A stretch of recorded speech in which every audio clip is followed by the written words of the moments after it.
The business case for why we need more women in leadership positions is already well established around the world.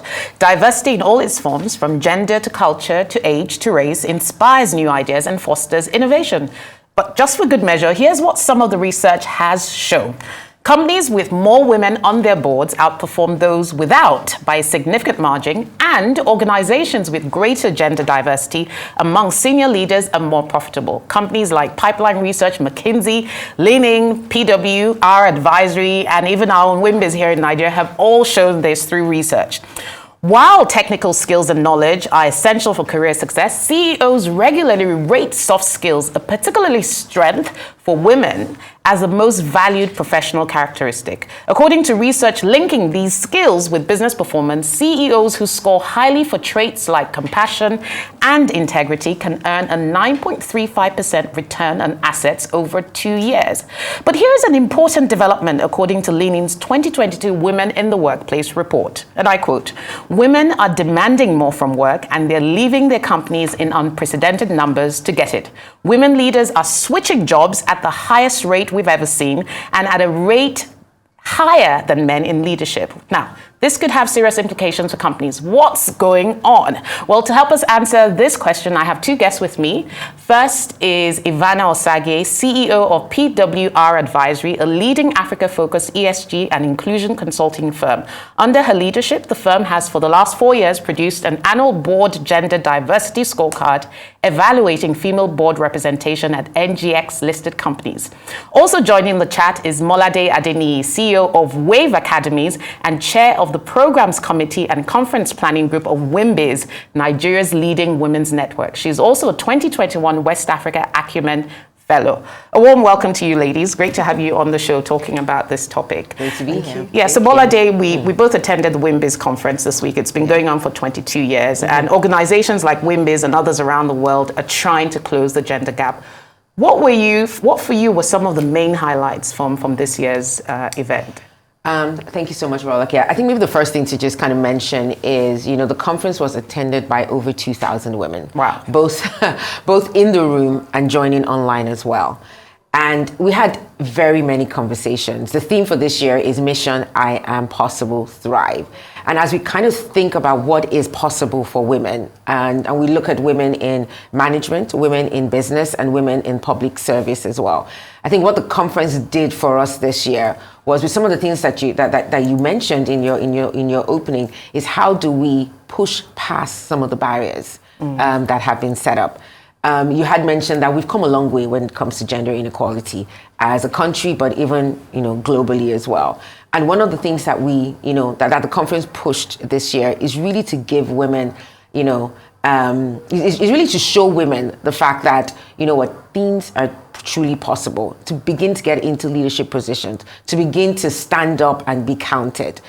We had amazing sessions by, we had the conference chairperson, Mrs. Bimbo Oloyede, and she charged every single woman in the room. There's this positive affirmation where women kind of feel like, we're not sure, we like to kind of take the back seat, we're more nurturing, we're more caring, but really women are at the forefront.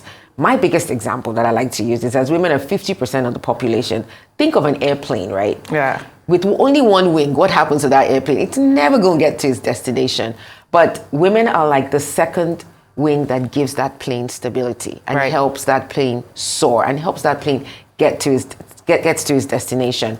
So we had our keynote speaker, Mr. Paul Onwanibe, the CEO of the Landmark Africa Group as well, charging us and letting us know that despite the setbacks, we own the narrative. And how do we as women continue to own that narrative and continue to push and really, what's the word I'm looking for now? Take hold of what is ours, if I can say so. So it was an exciting time. There's so much learning, and there's still so much more to chew on as well. Now, you talk about owning the narrative. Ivana, PWR Advisory have done a lot of research work, because we're not just talking about women being 50% of population. There's actual hard numbers and facts and figures behind this. How well is the private sector doing today in terms of diversity of leadership for women in leadership, management, and board positions? What are some of the numbers and figures behind that? So I would say that the private sector is doing fairly well. There's a lot of room for growth, for improvement. So we put out a board scorecard, like you said, every year. We've done that for the last 4 years. When we started in 2020, I'd say that 21% of the board seats were held by women on the 20 largest listed companies on the exchange. This year, we looked at the 30 largest listed companies, and that number is 27%. Okay, so there has been some improvement. Are we pleased? Yes. Are we satisfied? No. Okay. There's improvement, but the pace needs to change. We need for the change to happen faster.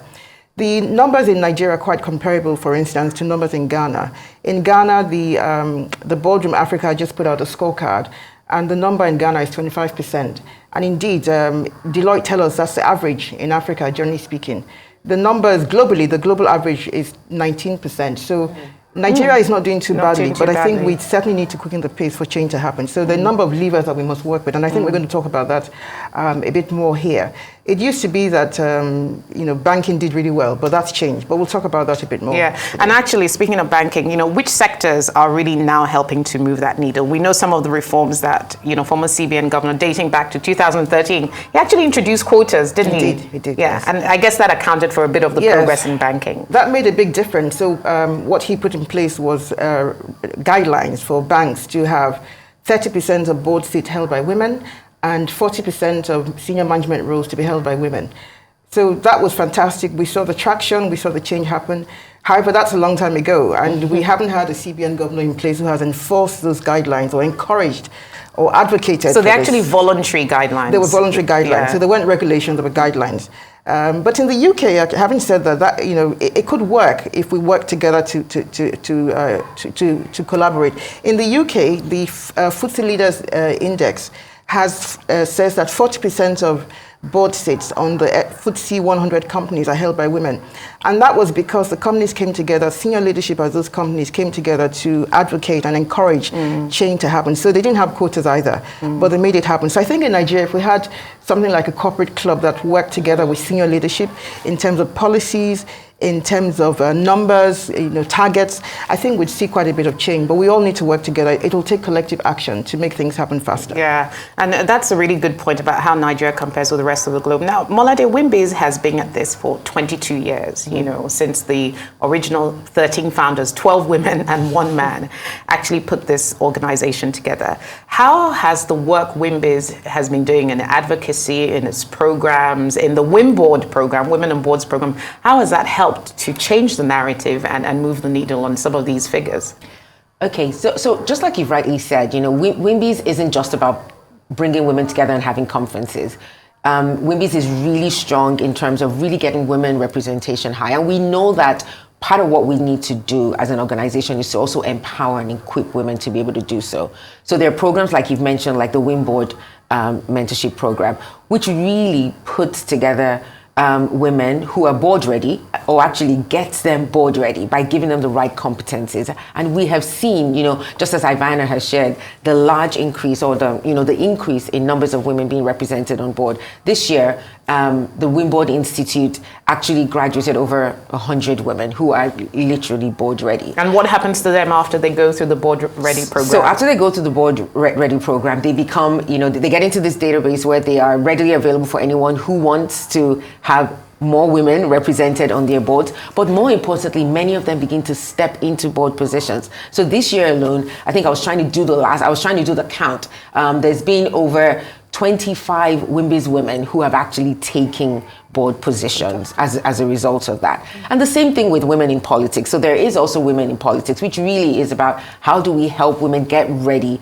to enter into politics, take up a political position and thrive in that position as well. And this year, I think over 6 Wimbiz women actually stood up and were counted. So they actually decided that I was going to, what's the word I'm looking for now? That I was going to throw my hat in the ring. Yes, I was going to throw my hat in the ring, and I am going to actually contest for a position as well. Not all of them made it, but just the fact that we're actually pushing the boat and actually getting people who are, there's, out of Wimbiz women, we had people who contested for deputy governor, we had people who contested for the Senate, we had people who contested for many things. And the other thing that I would say is Wimbiz women are also special advisors in major, the president has appointed them as special advisors in many industries as well. So this is part of the work that Wimbiz is doing, is really equipping women with the skills, the competencies that they need to actually get into this position. For us, it's not just about getting women into these positions. It's also making sure that they can actually do the work because they have the competence, they have the strength, they have the ability. And when we get there, we want to make sure that it's a lasting impact. Absolutely. Well. Very interesting. I'm a big fan of the idea of getting women into politics or policy, because that's where the laws that then impact the private sector come from. And research has shown the more women you have, the more gender-friendly laws you will end up having ultimately. But we have a bit of a problem, Ivana, because at the top of the show, when I was introducing this segment, we talked about the fact that women are switching jobs more. They're leaving the workplace more. So that's also shrinking the pipeline of available women to rise to senior positions. And of course, that has huge economic and wider industry ramifications. And it's happening at a higher rate than women in leadership. So we already have a small pipeline. And even that small pipeline risks shrinking even more. So the question for you is, why are more women since COVID leaving the workplace or switching careers more? What exactly is driving that? I think women are starting to accept that it's really very demanding to juggle the home front and also the responsibilities at work. So for decades, we've just gotten on with it, and it has come at great cost. I think COVID gave people an opportunity to stop and think, do I really like the trajectory I'm on?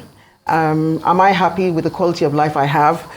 Are there choices I can make? And so people are now starting to make choices and make changes to their lives that give them more fulfillment and make them more happy.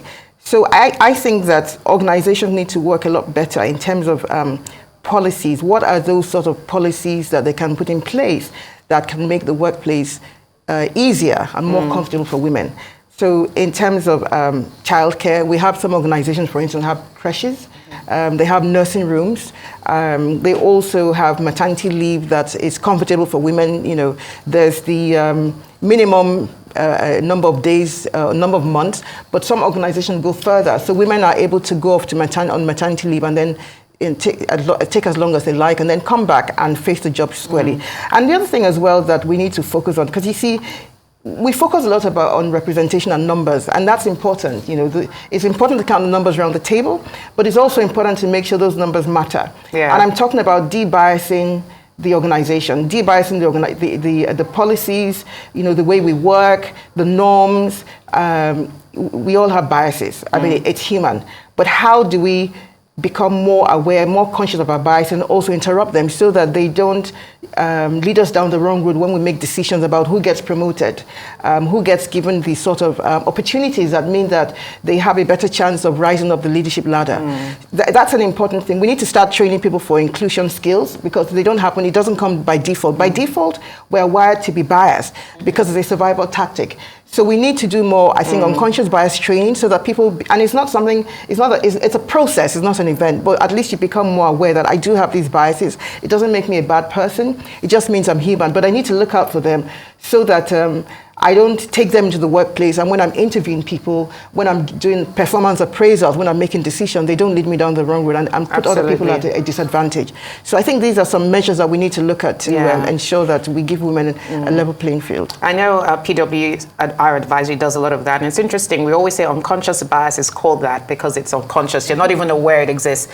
But also this research by Leaning said women are demanding more pay and better opportunities. So one of the reasons they're leaving work is they want to be in a position to negotiate for better wages and better pay as they rise through. But there's a question I want to throw open to both of you, and maybe Molade, you can start. You know, people often, I wouldn't call them anti-diversity champions, but people who struggle with the idea of quotas kind of struggle with the research. You know, what is it that links this idea of diversity to higher performance?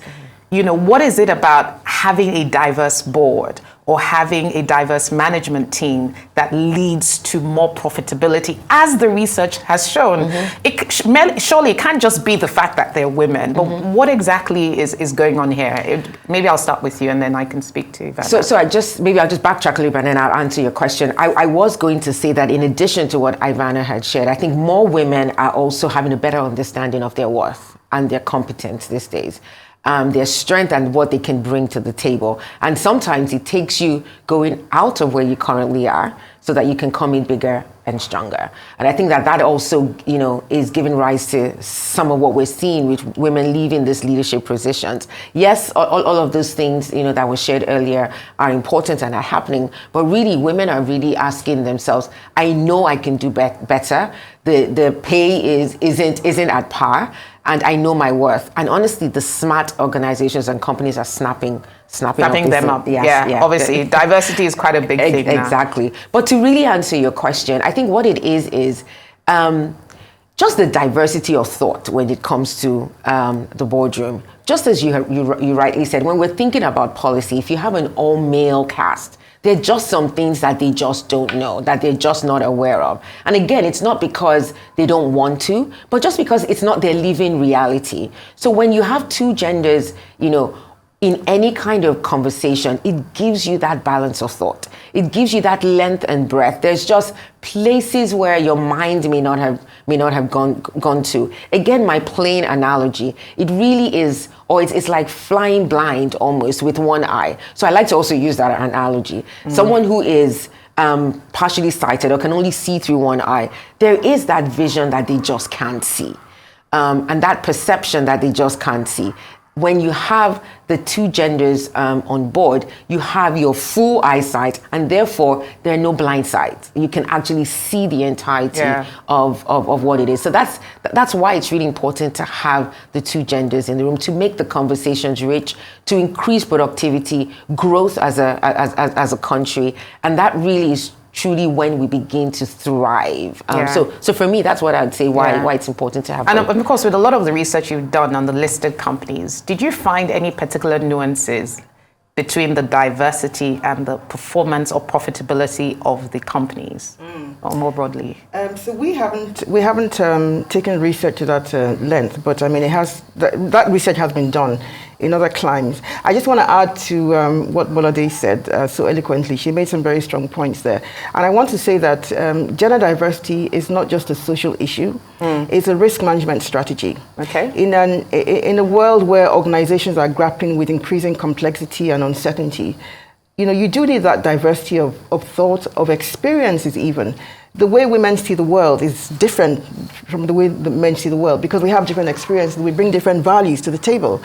So it is a risk management strategy. It is a governance issue as well. It's not just about women actualizing, themselves. It's also about for the benefit of the organization. And I think that's the message that organizations need to take, that now that we're dealing with so many unknowns, there's a lot of unfamiliar terrain that we're going through. We actually need to expand the perspectives that are coming to the table. And we must also represent the customer base that we're dealing with, because otherwise, how are we going to be able to deliver the sort of services and products that our customers want? If, for instance, we're dealing with male and female customers, and we only have male decision makers, how are you going to deliver the value? And that's important because women actually command a large size of the wallet today. In terms of spending power. Yes, women are responsible for up to 80% of consumer spending decisions, either directly or indirectly. And businesses need to understand that. I think the banks sometimes, they sort of have an idea. That's why in many banks they have a women desk.